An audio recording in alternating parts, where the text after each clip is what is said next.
We'd love to know your feedback, your honest feedback. If you liked it, if you didn't like it, if you didn't, we'll kick you out the group. No stress. No, but in reality, we'd love to hear some real feedback. Brandon, hey, man. Kick them out. That's it. They're done. That's what But you gotta I think, do. first episode, really keen to hear how people, think. If you could drop the comments below as to what you thought of the show, or even a GIF or a GIF, however the fuck you call it, that would be amazing. So, Brandon, thanks for coming on, man. It's good to be here. Yeah, super excited. So, for everyone tuning in at home, Brandon, do you want to tell us a bit about your story? Like, I love that you do a bit of comedy. I came across your profile a little while ago. It was in one of the other groups, and you just look like you have a lot of fun. And there was so many reasons about some dude about like the NRA or whatever. And I was like, dude, what the fuck? Like this bearded fool.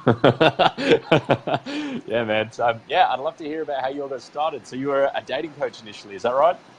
Yeah, actually, I would say I was a comedian beforehand, and Okay. I wanted to. I knew internet marketing as well, but I just wasn't putting the two together. And when I started out, I went into dating coaching because that's something that really started out my personal development. And I Yep. thought I had to be like this serious guy and this professional guy. So for a little Yep. while, I took a little bit of the comedy out, but then it all sort of merged into being the spiritual smartass, and it all sort of came together after a couple years of trying to do the internet marketing dance. Yeah, nice. Hey, Drew, thanks for tuning in. Yeah, that's cool. Well, that's the thing. I mean, it is about you just kind of figure out your path, especially in the early days. You just wing it. You're like, fuck it. Like, Yeah. Fuck it, let's see yeah, what nice. happens. Yeah, awesome. So, with being a comedian, so did you do a lot of stand-up stuff, or how'd you get started in comedy? Because I mean, that's something that I find really interesting, and I'm sure a lot of people at home would be interested in. Yeah, I always loved writing, and it started in high school. Like I would just do different types of writing, and sometimes I would write comedy skits, but they were like more on CDs, and I would write music as well. And then I think 2008 or so is when I got my first camcorder, and you didn't really have a camera on every phone back then. So I had a camcorder. Yep. I remember what happened. I was, I was still like in my late teens, early 20s around that time. And I remember back in high school, my parents bought my sister a camcorder, and I wanted a camcorder, but they didn't want to give me it Oh, because they yeah, knew what I was going to do with it, but they knew my sister would just take family videos and stuff like that. But I wanted to actually say some crazy shit like I do now, and they weren't really with yeah. that. Parents So, aren't cool with dick jokes. It's yeah. So eventually, yeah, my sister just stopped using the camcorder, and I pretty much snatched it from her. And I started nice. doing YouTube videos and comedy style videos, and I was also doing personal development at that time. So it kind of went into a more conscious, from a raw direction to a conscious direction. Yeah, nice. That's cool. Yeah, I mean, that's the thing. With YouTube, was that in its infancy when you were starting to do that? Because I mean, how many years ago do you reckon that would have been now? Yeah, I would say so because MySpace was still around. So it Man, was I probably loved one of the first. MySpace. Yeah, you could have your 5 songs on there if you were a musician. It was great. I became a Oh local man, I MySpace didn't even care celebrity. about that.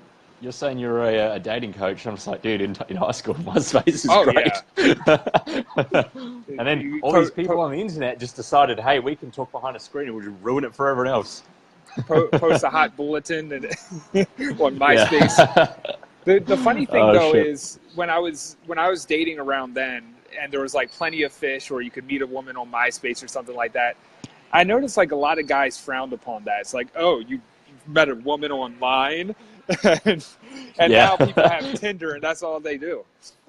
Yeah, exactly. Whereas back then it was so innovative and it was just no one did it. So they're like, what do you mean you met a girl online? Like how'd you do that? Like, well, what do you mean? I'm like, and that is my response. And Yeah, yeah. It's like you met a woman yeah. online, you coward, you didn't go up and approach her.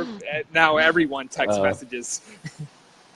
oh man, like all the like creepy dudes on the internet actually ruined it for everyone else. Like now they realize that they didn't have to leave the house to meet women, whereas the ones that if you actually went out and about, and then in addition to that, then you happened to be on MySpace, it was excellent. Because I was still in high Yeah, school. I would have been like 17, 16. So yeah, it was phenomenal. yeah. That's all I'm gonna say on that subject. Yeah, we seem like Uh, to be about the same era. Yeah, yeah, nice. But no, that's cool. So, I mean, I guess like from the transition to YouTube, because I mean, if that was still in its infancy, like, were you getting a lot of engagement from that, or people watching your stuff, or was it still that people didn't really know what YouTube was, and like me, I would just kind of throw stuff up and no one would see it, but I'm like, it's going up anyway. Yeah, yeah. Yeah. I think the special thing about YouTube, like, I think in a way it's good to get in early on, but I feel like if you're putting out powerful content, then you're putting out powerful content. The thing about YouTube now is it seems like there's a lot more regulations of what you can say and still get sponsorship. But early on, like 2008, 2009, I would just pass out. I would just show the link to my coworkers and promote it on MySpace. And I even had like a video I did at work doing Nice. crazy shit. Yeah. And Getting paid. so Yeah. pretty much like the real life Office. And then 2010 or 2011, that's when I noticed more traction on YouTube. And I guess it picked up for a lot of people then. And I was in the military as well, so I remember one video I did when I Cool. was in the Yeah. military.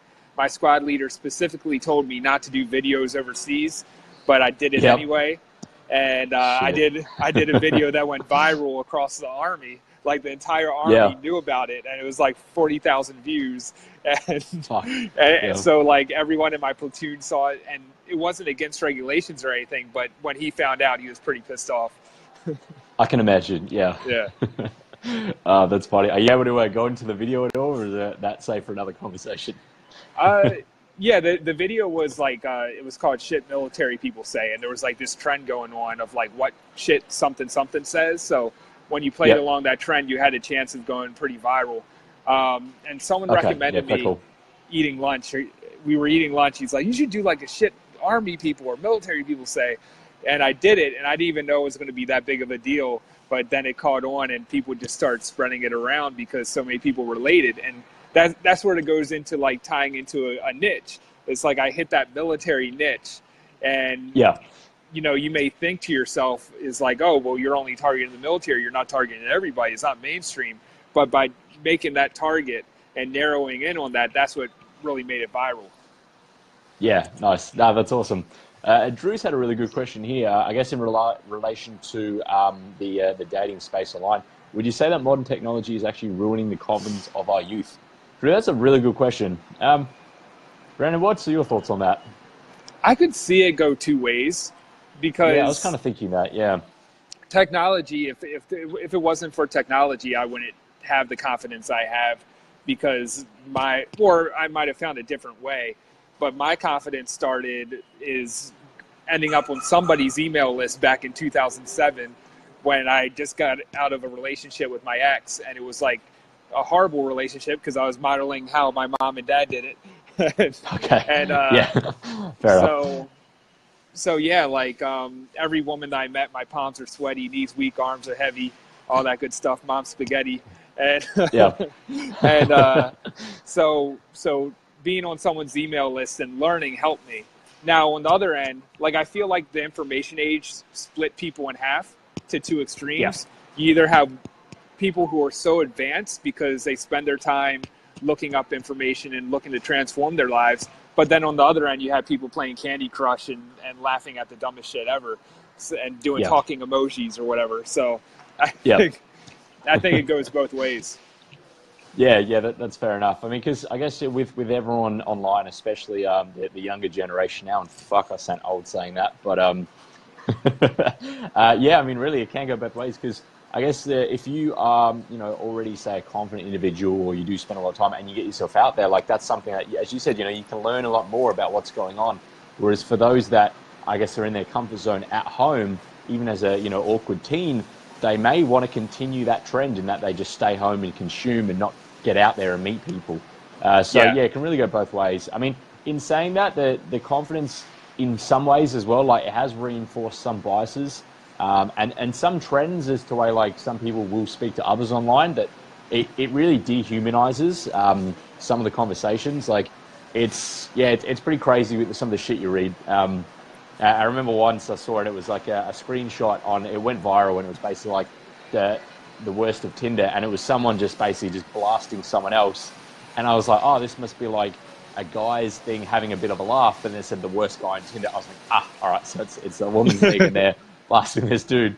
So yeah, it can really go both ways, and I think it would really reinforce some people's biases. If they're shy and awkward and they want to stay home, then they can, in essence, stay in their cocoon more. Whereas, yeah, for people that want to get out and, share themselves, there's kids now that are 14 and they can put themselves up on YouTube and they have hundreds of thousands of views. I mean, Yeah. if that's not going to build their confidence, I don't know what will. Yeah. Just to have, I have some other, entrepreneurs I know. Is like my 8-year-old is thinking of starting a YouTube channel, and they're getting over their fear of criticism and stuff like that. And you just notice like teenagers and people in their early 20s. And I thought I was ahead of my time being 20 and getting into real estate investing and just starting out different things. But then you see these other young people that are starting out at like 17, 18 years, like, wow, it's like they're so advanced. Yeah, it's crazy. It really is speeding it up. And I find that each generation seems to just speed up quicker and quicker. But I mean, I think that's the same with everyone. But because I remember back in school, like for instance, when when you were a kid and like bodybuilding was kind of like the thing. So I remember just thinking like all the kids above me were like these massive kids. I was like, what the fuck? Like, and then our year level just got like gypped with genetics. Whereas now, like, in that saying, a physical sense, everyone's, becoming a lot bigger, but then in a mental sense that everyone is advancing a lot quicker because of the sheer amount of information's out there. So Drew, I think that's a phenomenal question, man. So yeah, cheers for dropping that. So yeah, that's interesting. So I guess, Brandon, coming back to you. So how did you make the transition from comedian to dating coach? Because that's interesting. Is that something that you wanted to learn more about, building on your own skills, or is it just that you're like, oh look, I enjoy talking to women, or I enjoy teaching men about women? How did that come about? It really came from a wake up moment. And I guess we all have those wake up moments, but at the time I was in the military and I was working security at my civilian job, and I just recently got like a gun permit, and I'm standing in front of the bank with a gun. I'm a security guard for the bank, and I thought I was making decent money for a job or whatever, but I knew there was more to it. I was reading a lot of books, and I was still doing sort of the stuff I was doing now. I was posting very insightful statuses, updates, and I had my own following there. It really evolved since then, but I still had a following on organic Facebook. And I saw like my squad leader, not my squad leader, a friend of mine. The squad leader's different. A friend of mine, but he was a higher ranked person. He was walking around drunk in the neighborhood, and because he lived there, and I went up to him. It was like a Saturday afternoon, and I was like, "Hey man, what's up?" And his first reaction was like, "What the fuck?" He's like, I read your statuses and your posts. You're so much smarter than being this dude at a bank." And that really kicked me into gear. And I remember he's like, "So you want to go get oysters and drink?" And I'm like, "No, I gotta go home. I got something to plan out." And I already had that in my mind where I wanted to do something with internet marketing. But that's what really ignited the spark, where it's like, instead of me just having a message, instead of me just being a comedian, which is awesome, and that transforms lives as well, is like, let me use this talent to coach people. And even then I was like, I'll just do affiliate marketing and sell affiliate links. And then the first coach I hired around internet marketing, he was like, "No, why don't you just own it and be a coach?" And that's how it formed from there. Yeah, nice. So with your position, he almost like shamed you into like jumping in the deep end. Yeah, the military way. Yeah, nice. Well, that's cool, man. I mean, because sometimes it's just we need that push or whatever, and then from there we can kind of just be like, you know what, fuck it, we're just going to go all in. So that's awesome that you managed to do that so early on in your career, and then kind of progress from there. So from there, I mean, how did then develop into dating coach, or however you want to call it? Is it more that you just, because you knew a bit about internet marketing, you just got your name out there, or was it first word of mouth referral? Because I mean, what does a dating coach do exactly? I'd love to know. Is it's something that I've never really looked into. So dating, like a dating coach, like that's something that even now I'm happy to help people with. But when I did it then, I was like, I felt like that's what I was supposed to do. It's like I got to either focus on relationships, dating, or something that I know to teach people. And the reason I did that was because in 2008 or so, that's when that was like my first email list I got on was a dating coach and teaching me how to build my confidence. And I just learned all of this type of stuff, like from my body language of, what women want and what women don't want, how women operate. And I just learned so much about women. Like the 20-year-old me was like any typical man is like, I don't understand women and their emotions. It doesn't make sense. Yeah. And now, Yeah. and now I'm like, how do you not understand women? It's pretty simple. So, and part of that is not trying to figure them out. Yeah, no, of course. Well, I mean, men are the same. Like, I mean, human beings, in essence, are so predictable. Like, this is kind of an abstract example, but it just blew my mind as to how predictable we really are as human beings. Where years and years ago, I used to work in a suit store. So I was a suit salesman. I have a story about that. Yeah, nice. All right, we'll get to that. I'd love to hear that one. And basically the retail store itself, they had this book that was 40 years old, and it would basically have these stats of every day the sales they made for 40 years. And so every year, in essence, they could predict, not to the T, but it would be very close to how much they would earn that day. So from it, they would know how many staff to employ that day, what specials of the year to have on. And just to look at a book from previous years of stats just really reinforced how predictable we are. So that blew my mind. So, I mean, certainly women and men as well, we're very predictable beings, and everyone is unique and different and all that shit. But the reality is that, we are still, we do follow certain traits and paths and things like that. But tell us about the suit store, my friend. So it's going to be my birthday next week, on March 13th. And happy birthday. Well, it's actually Drew's birthday today that commented earlier, so happy birthday, Drew. Happy birthday, Drew.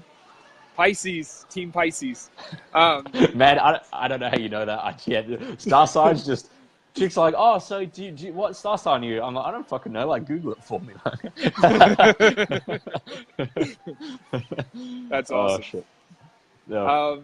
But anyway, so February, my dad, he messaged me and he's like, I want to get you a suit for your birthday. So I'm getting a birthday suit, basically. So we go to this place down my dad lives in the suburbs, and you either have a choice to go out into the city, which we should have, or go into the countryside. And we decided to go into the countryside of places that was like 30 minutes out. We get there, and the suit salesman is like the most insulting person that you could ever meet, but we were already there, and we kind of rode the wave. Okay. But like he tells my dad's looking for a jacket, and he tells my dad, he's like, that's what the lawyers wear down on Light Street in Baltimore. We don't do that here. It's like, what kind of customer service is this? And then, do you want a sale? Yeah.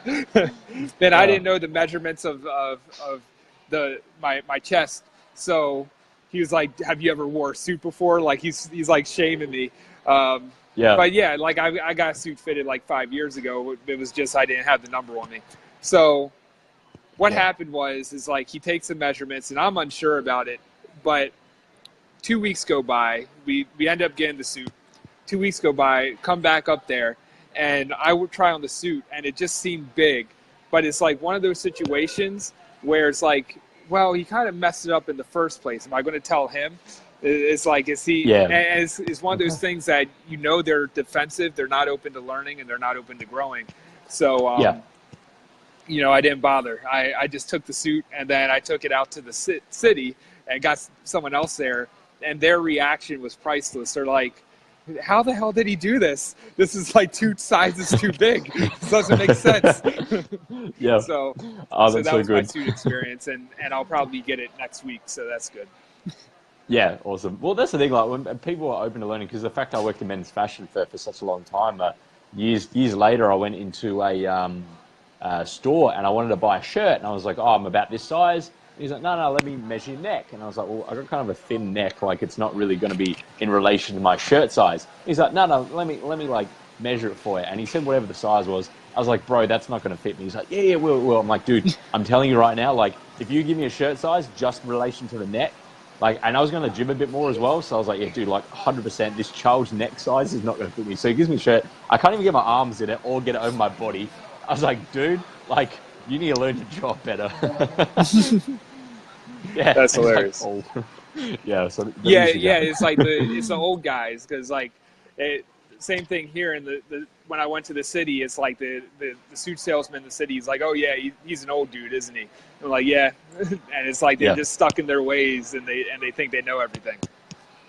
Well, that's the same thing here. Like with the digital space, like I mean, as digital marketers and things like that, like we all know, because I mean, no matter what industry you're in, we're salespeople and digital marketers first. If we're in this digital community, and really, it's like no matter what we're doing, like there's so much that we can offer people that are in brick and mortar stores and things like that, and really just so many people just closed off to the possibilities.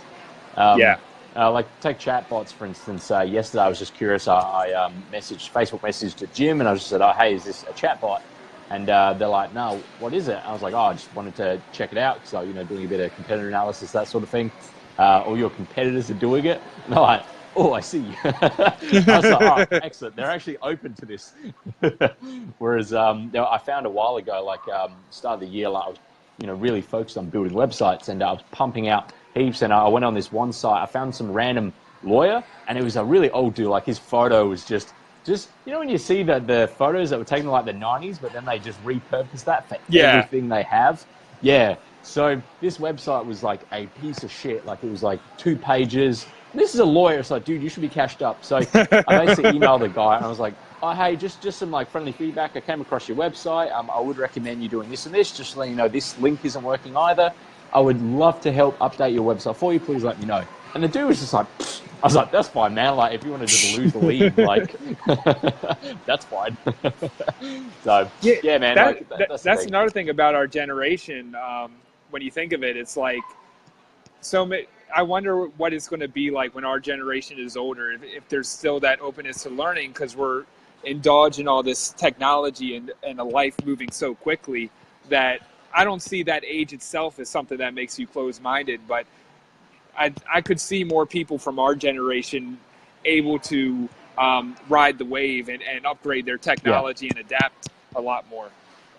Yeah, absolutely. Well, the amount of new technology is now coming out, and even the last like 10 years, how advanced things have come. Then I think that we are going to be a lot more open to changes because we know that it's going to be progressing. Whereas when Oh we yeah, were kids, like the Tamagotchi was like the best thing ever. yeah. So I had and a that was kind of Digimon, it. And yeah, oh yeah, and my friend son of reset a it. bitch. Oh fuck. No, I remember once I was playing my friend's game or my friend's brother's game of Pokemon, and he was pretty far in. And sometimes it would like screw up and it would just reset. Yeah, Well, basically that happened, and it said new game, but there was no continue option. So yeah, he thought that I deleted his game, and his brother's like losing his shit. He's crying. All this. He's like, "Man, why'd you do that? That was such like a dick move." I was like, "There's no continue. There's literally just new game. Like it reset itself. Like wow. I'm innocent here. Yeah." So yeah, back in there's so many flaws with that. Whereas now it's pretty smooth sailing for everything. If there's an issue, you just go on the internet and download the update. Yeah, especially like with the original Nintendo, you had to blow the cartridges, and there were so many bugs Dude, in the games. yeah, I still have a 64 set up in my living room. Mario Kart gets played usually once a fortnight, maybe on a Sunday. Yeah, Nice. man, Mario Kart is the best thing ever. Yeah, yeah, Even to this day, I'm like, fucking kids, they'll never know. yeah. I think the 64 version was the best. Like, I don't know what it Yeah, is about the new ones. I think that was like the perfect one. unless we're just not open to change. It's already Yeah, that happening. might be it. Yeah, but that's cool, man. I mean, let's kind of get back on track. I mean, that's what this is, just a chat, a bit of fun. There's no set questions or anything like that. But I guess we're here to talk about you, most Yeah. the advances in technology. But yeah, man. So I guess from being a dating coach or a relationship coach and helping people get together and that sort of thing. How did it all progress? Like, what was kind of the next step from there? Because you've obviously led a very interesting life. You threw in before you did a bit of real estate investing, things like that. So yeah, what was next down the path? Yeah, I was at a crossroads in 2015, and I kept thinking that I should categorize in a niche, in this dating niche, but I knew there was so much more that I was learning and open to. And I was like, well, I have women in my audience too, and I'm only focusing on men because I think I'm supposed to focus on men. And Yeah, that's when I created this spiritual smartass alias. And it wasn't everything overnight, but as time went by, I started learning more and more. A lot of the rules I learned in internet marketing was not exactly Yep. rules I had to follow. Like, and one of the big ones is thinking that you had to stick to this one niche and hit the same topic day in and day out. And I just Yeah. allowed the art to take over me and be able to message whatever I wanted. And now it's like I'll create different programs or different offerings quite frequently, where at one point it might be about relationships, at another point it might be confidence, or even, you know, helping business owners expand their organic social media reach. And it's just like all these little things that I feel that helps. Like I have, you know, I have my person, which is like a spiritual smartass like me, who's like, and I think of it as that. Like when I'm writing, I'm thinking of like as if I'm writing to myself. But Yeah. you know, it's just people like me who are intentional entrepreneurs that have that spiritual side, that have that rowdy side where they have that smart assery. And that's the vibe that I create around my community. And I have many different things based off my skill sets I like to offer, or give them the whole thing with one-on-one coaching. So Cool. I let go of the need of having this outside niche pertaining one simple topic, and just saying, hey, I am the niche. And that's what, because I Yeah. have Okay. all these different experiences. Yeah, yeah, no, fair enough. No, that makes sense. I mean, that's cool because, yeah, to diversify is really important as well, whether it's in the same niche or, you know, in different niches. Or niche, you got me saying niche now. I say niche. It's in Australia. That's how we roll. Yeah. um, yeah, but that's cool. Like to really figure out your path and to be able to stay open to shifting and changing, and then to still be able to, I guess, address each different audience is a task in itself. So, you know, to be able to do that is phenomenal. Oh, yeah. Yeah, no, that's cool. So, do you still do a lot of comedy as well? I don't really do anything like straightforward comedy, but it all ties. It's like an aspect of my messaging now. So Okay, yeah, cool. Fair enough. you'll like I've done like a funny comedy video on like tapping, which is like emotional freedom technique, but it was like really out there. I did something like that, Yep. and in my podcast, I would consider it more of a comedy podcast. Like I'll do some teaching on it, but a lot of it is just me saying random things and doing and mixing in that comedy persona within the spiritual smartass. So I guess I Yeah, would say cool. I do comedy. It's just not like the standard, oh, I'm going to do open mic stand-up comedy or Oh, something of like that. course. Yeah, yeah. Well, that's the thing with the forum that we're on now. I mean, it's just so open that you can really just have different facets of, you know, philosophy or comedy or whatever else, and just really, you know, express your message. You know, whereas something like this, even 10 years ago, wasn't possible. Yeah. So it's cool that just out of nowhere you can really just like, you know what, I'm going to share my message online. People either listen or they don't, but we now have the facility to be able to do that, which is just it's really cool. Like just what we can achieve now, even coming back to before, where you know the difference in 10 years is just phenomenal. So we did a podcast. So what's the actual name of it? Obviously, at the end, drop all the links. But yeah, so everyone, if they're interested right now, before people's attention span skew, Yeah. what's it called? It's called the Spiritual Smartass Podcast. And the reason Yep. why I said podcast is because we have this like ongoing thing on social media. One day I just posted an emoji of a sweet potato, and I'm like, and I said to people that I call them sweet pots, and for somehow it Yep. catched on, and everyone's trying to find the meaning of the sweet pots, but there is no meaning, and people even think it's like a perverted joke, but it really isn't. It's just sweet pots. And so then I ended up calling the podcast a podcast. So I love it. I love it. yeah, Just secretly fucking with everyone. yeah, and it's like the podcast about nothing. There's really no rhyme or reason to it. It's just me getting on once a week to say whatever's on my mind. Yeah, awesome. That's cool. Yeah, well, I'll definitely have to have a listen because yeah, I didn't know that was going on. So yeah, at the end when you drop the links, I'll have to check it out. And everyone at home as Awesome. well, check it out. That'd be cool. And if you could leave a 5-star review for Brandon for his podcast, that would be awesome. Oh yeah. Yeah. Actually, speaking of which, if you guys haven't left me 5-star reviews yet on Online Footprint Project, make sure you sort that out. Yeah. Thank you. Get that together. Yeah. No, that's cool, man. Like, so with the podcast, how long has that been coming along for now? What's that? The podcast, how long has that been around for? It's been around for like 3 weeks. Oh, no shit. So Okay, yeah, so it's super brand new. early. Yeah, Yeah, that's cool. and I Oh, do well, it look, on. we, Yeah, I yeah. do it on Anchor. So I just got like the Anchor app, and I was like, why don't I have a podcast? And I just started doing it. Yeah, cool. Anchor's so good. Like in Australia, I'm not eligible to use it. Otherwise, yeah, I would smash that up because it basically just puts all your content on, all the channels. Another thing in Australia is I can't use Google Play for podcasts. Oh So man. yeah, so like iTunes is all fine for online footprint projects. But like when I put this episode up, for people that are on Android and they want to listen to it, I basically just have to put it on my SaaS, so the software as a service that I use. So Podbean is just the one I use. So I just have to send everyone the Podbean link and be like, oh, here's my Android link. Yeah.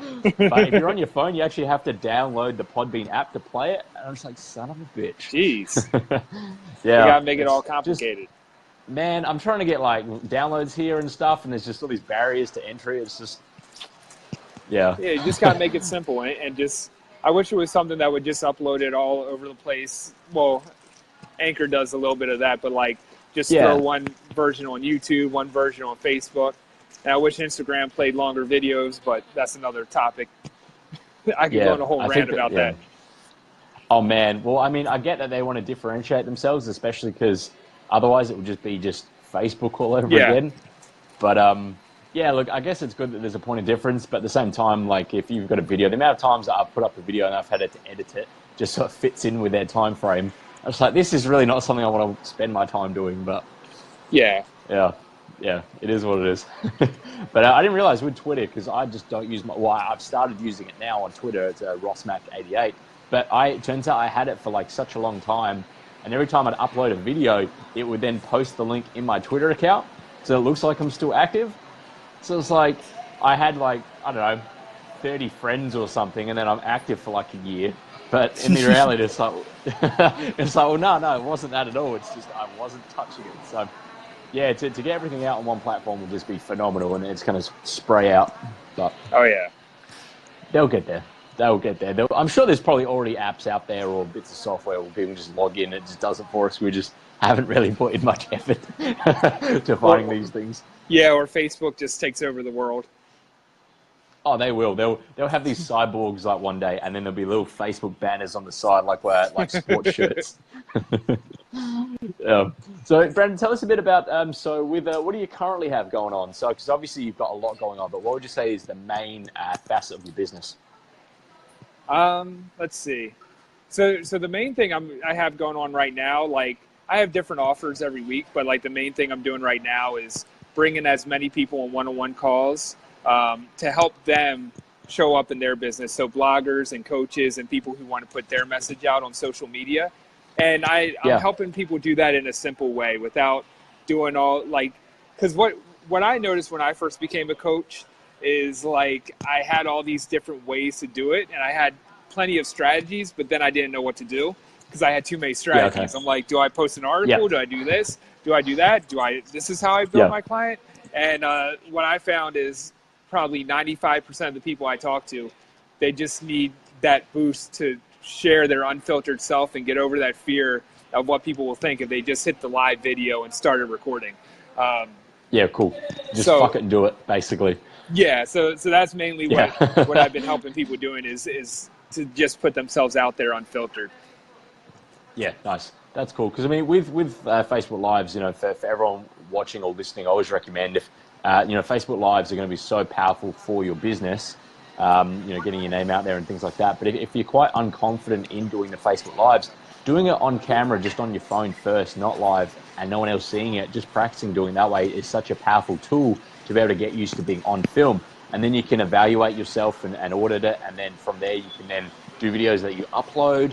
And then from there, you can start doing the Facebook Lives. Now, I mean, I should really practice what I preach, but I've really viewed very few of my own bits of content. I figure, look, if I'm doing an hour a day, I don't really want to then do 2 hours a day of watching the game day. But Yeah, yeah, it's I one of see those that things. as kind of like looking at your dead skin cells on the ground. I'd rather just record it, write the blog, and throw it out there and never look at it again. That's how I do it. Yeah, yeah, fair enough. And look, it's helpful. Like I had someone, one of the very first episodes I did, they shared that on my personal profile page like months ago. Because I've only been doing this like 3 months, but they basically shared it, and just the comparison to then to now, because I've done over like 100 lives since.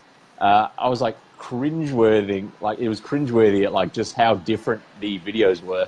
Oh yeah. And I mean, I'm still a confident person, or I was, but just on camera, it made a huge difference. And I guess doing over 100 lives in like under 3 months is probably going to speed up that learning curve.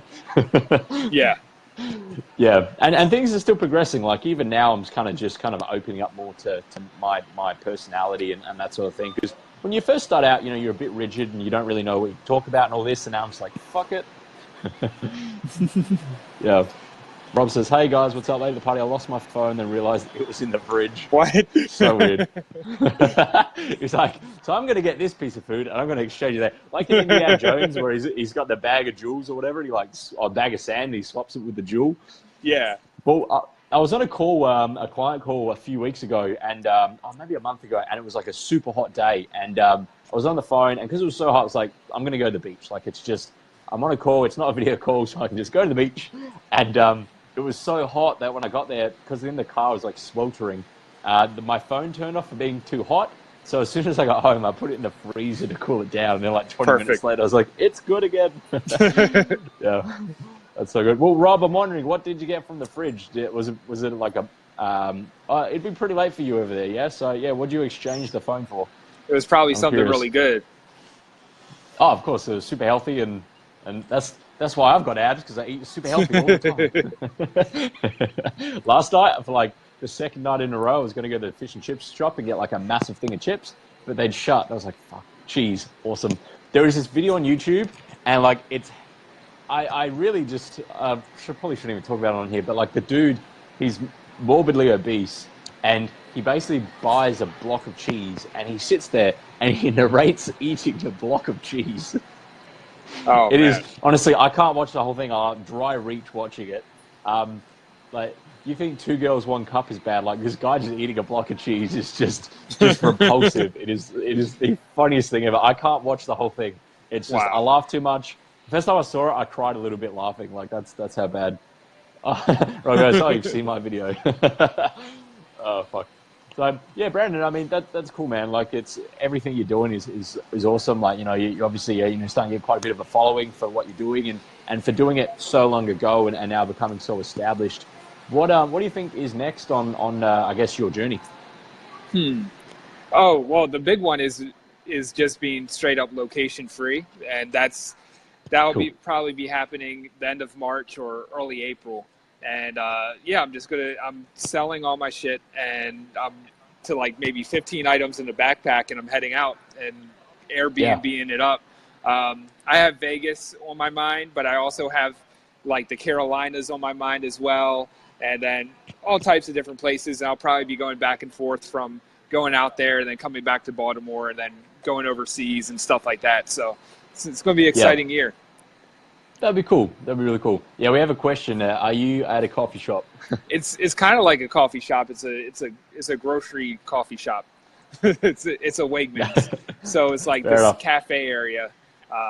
But yeah, pretty much. Yeah, cool. I want to go back to Japan. They've got cafes where there's like different animals. So you can get like, there's cat ones, and I think there's like hedgehog ones, or where you can basically just pat a hedgehog at the cafe. I think that'd be really cool. But I don't Yeah, think that is awesome. Australia would ever allow us to do that. I looked into it, and a hedgehog is I think like 5 grand to 15 grand on the black market here, because they're just Wow. not allowed. I was Wow. like, do I invest 5 grand in a hedgehog? What if customs take it and I just lose 5 grand? Yeah, you gotta find a way to monetize that too. I'd be so upset. Oh, it'd be like people paying and they'd come in, and I'd have this black trench coat, and then I open it and there's just this hedgehog like on a shelf that they can just pat, like, oh, it's so soft. But yeah, Yeah. like I like to go to like different areas and not the same coffee shop or anything like that. I'd like to work in different areas, because if I'm at home 5 days out of the week, I just want to jump off a cliff. It's Yeah. like the pajama lifestyle is only fun for so long, and then you had to break out of your house. Oh, absolutely, man. Like right now, I'm in a shirt out of respect for my guests, but I'm in shorts and flip flops. So I mean, yeah, Yeah. I completely understand. So I guess, Brandon, look, when it comes to say building confidence or maybe confidence on video or anything like that, is there any value you can offer the listeners today so that they can start leveraging something that they may not know? Yeah, I would say definitely mindset work through journaling and stuff like that. That is very helpful, like the journaling and affirmations. But what really does it is when you throw yourself out there and you realize that whatever it is with confidence, like we were talking about dating, and sometimes approaching the most attractive woman is the scariest thing to do for a guy. But Yeah, knowing that in that moment, the only scary part is right before you're about to jump off that cliff. When you jump, you're fine. Like when you've approached yeah, that woman and you already started talking and you said, look, my mind will figure it out when I get there, then you're in the moment and it's not scary anymore. And that's the same thing with live video. As long as you're not as long as you presence yourself and you're not looking at the views or anything or the comments or worrying about the comments or worrying about what people think. You yeah. just, when you take that leap, um, then you can be in that confident zone. And I would say the same for writing a blog post as well. Just hitting post, and if it scares you, hit post and then close the laptop and walk away and pretend it was a Yeah. mistake, and then just keep doing that until it becomes second nature to you. Yeah, awesome. That's it. I mean, because initially, just yeah, as you said, the initial reactiveness of your own emotions there, just to really do something and then be considering, oh, this is scary or whatever else. It's like we just really push past. I mean, look, if you're still shit scared, maybe some alcohol that might help. That's what I used Something to do like when I that. first started getting on stage.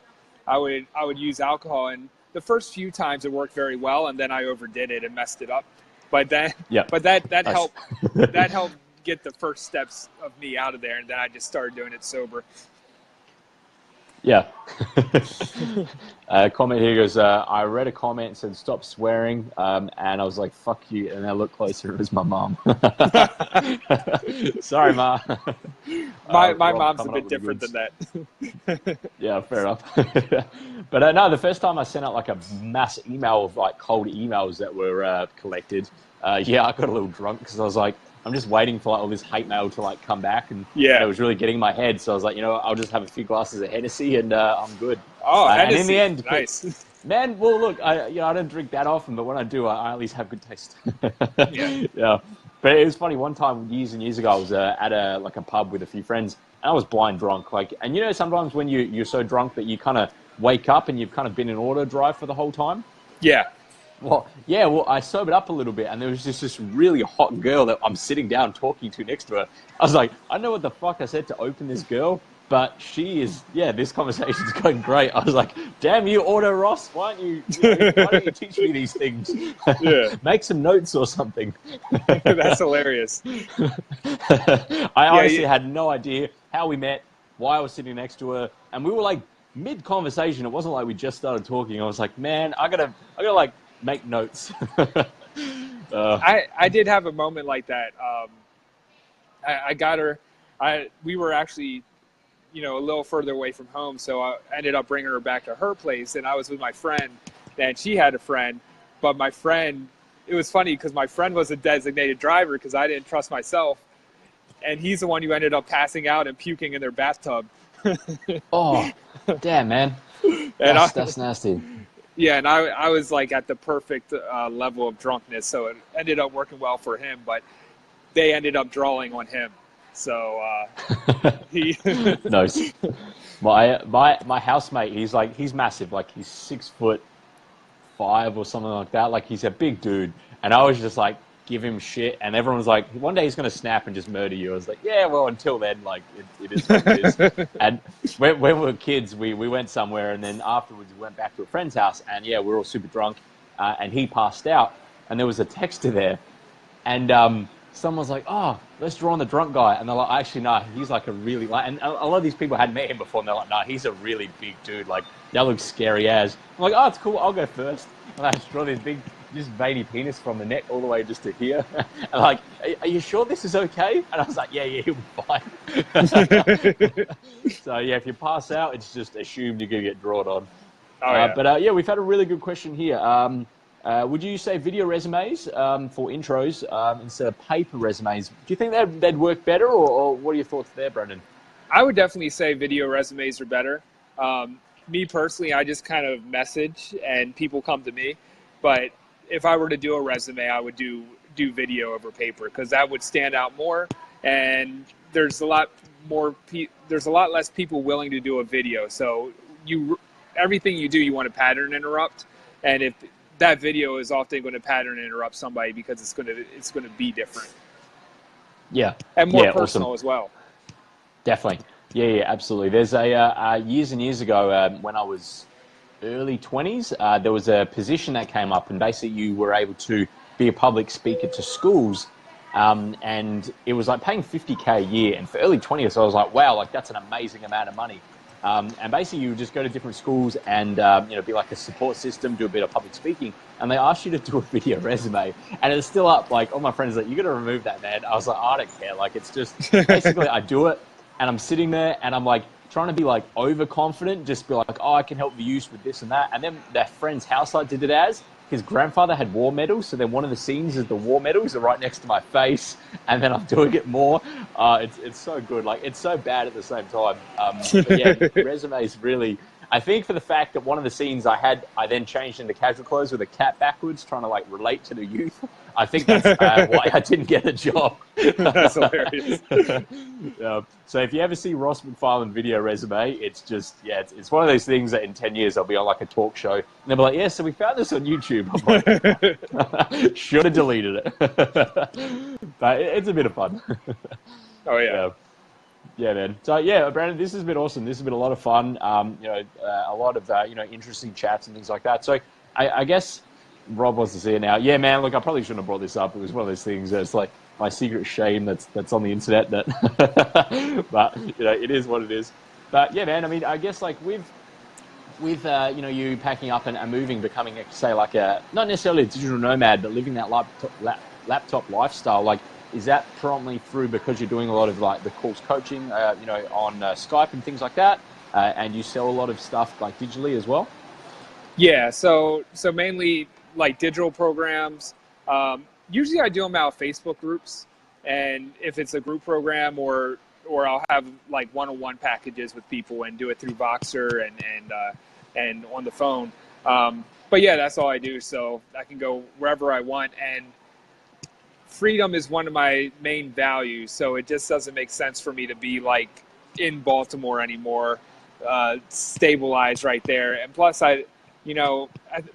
Baltimore will always be home to me, but there's definitely higher vibe cities where it's like sunny and you can go hiking all year and things like that. So that's what I want. I want to be able to hike in the middle of the day and go for beach walks and stuff like that.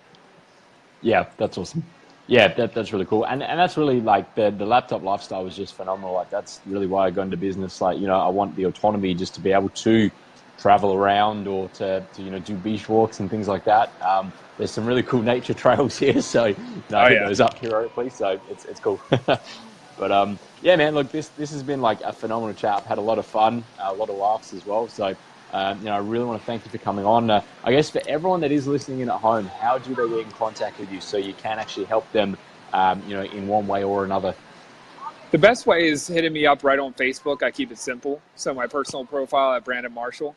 I do have a free Facebook community called The Revolution, but you can pretty much find everything on my personal page. I keep everything public, and I do probably at least like 3 blog posts or a live video every day. So I just do everything there. Nice. Love the commitment. Yeah, that's awesome, man. Well, yeah, please feel free to drop any links as well, maybe, to your group or any websites you want people to check out. Awesome. And if you want to plug your podcast as well, a podcast, if you can drop down the... When you first said that, I thought, so like in my head, I was like, so did you get like really high into the podcast? Is that what's about? It's like, no, it's about sweet potatoes. Yeah. But yeah, man, feel free to drop all your links. I really appreciate you coming on. This has been an absolute blast. And everyone tuning in at home, thank you so much for investing your time with us. So yeah, Brandon, thanks, man. Thanks for coming on.